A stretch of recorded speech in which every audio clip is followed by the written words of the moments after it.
Well, hey everybody, it's the middle of the week, Wednesday. Hope you have your New Testament, your journal, and something to write with.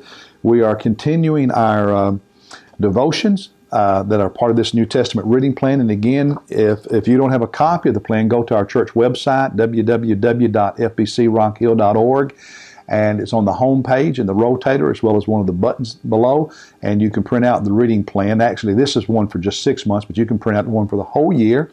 And just pick up with us today's date and read with us the rest of the year as we finish out the New Testament. We are in 2 Timothy chapter 2. 2 Timothy chapter 2.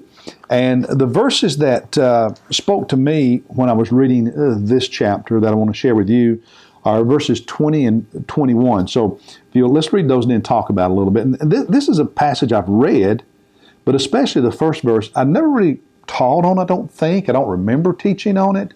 But it just kind of struck me this week. It says, "Now in a large house there are not only gold and silver vessels, but also vessels of wood and of earthenware, and some to honor and some to dishonor.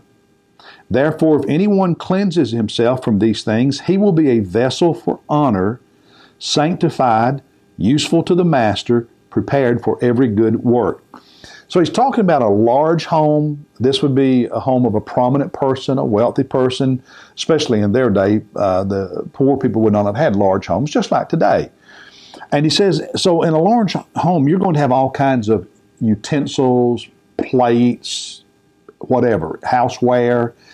And obviously, in a large home, a wealthy home, you would expect some of them to be some of the candelabras or whatever to be of silver and gold, so that they're wealthy. They afford nice things. They've got expensive, nice dishes and whatnots and whatever in their house. But he said that's not all they have. Even in the wealthy, big homes, they also have vessels of wood and earthenware.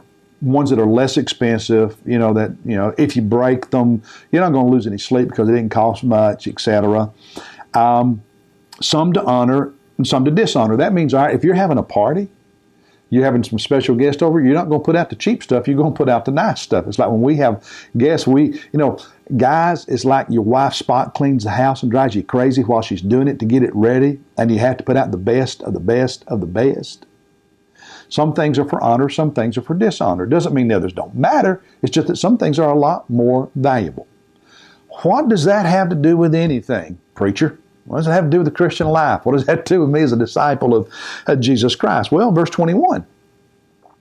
He's using this example to make a point.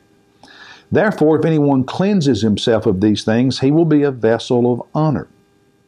In your Christian life, would you rather be, in the eyes of Jesus Christ, a disciple of great worth and value and honor like silver and gold? Or are you satisfied with being a cheap, inexpensive, not valuable, not much piece of clay, cheap wood? He says, because of this, cleanse yourself of these things. All the things he's talking about in this book, in this chapter, verses 14 and following, people who are just argumentative over everything in the Bible. He talks about sexual sins and youthful lust in verse 22 and on and on. So cleanse yourself of things that are wrong, things that are not Christ-like, of sinful things. And he says, if you do that, you'll be a vessel for honor. A vessel for honor means that you're like gold and silver instead of wood and clay, wood and earthenware. We want to be a vessel of honor. I want to be the kind of Christian when Jesus looks at me and he says, "That's an honorable Christian, silver and gold." I don't want him to think I'm just a piece of old cheap pottery that can be thrown away. And I don't think you do either. So he says, flee these things, and you will be a vessel of honor like silver and gold. And notice what he says, sanctified, or some Bibles translate it holy. That means belonging, set apart to God, set apart for the service of God. God is able to use you. Useful to the master. Useful to the master. prepared for every good work. In other words, he says just like when someone is really wanting to show off, they use the silver and the gold. When God wants to do great things in this world, when God wants to make a difference in this world, in the community where you live, the place where you work, in your extended family, at the school you attend, when God wants to use somebody to really make a difference, He chooses those who are gold and silver, not wood and earthenware. Those who are cleansing themselves of things, and like we said earlier this week, who are pursuing the things of godliness. You're prepared. Until you make the decision you're going to pursue the things of God first, you're not prepared for God to use you the way He could.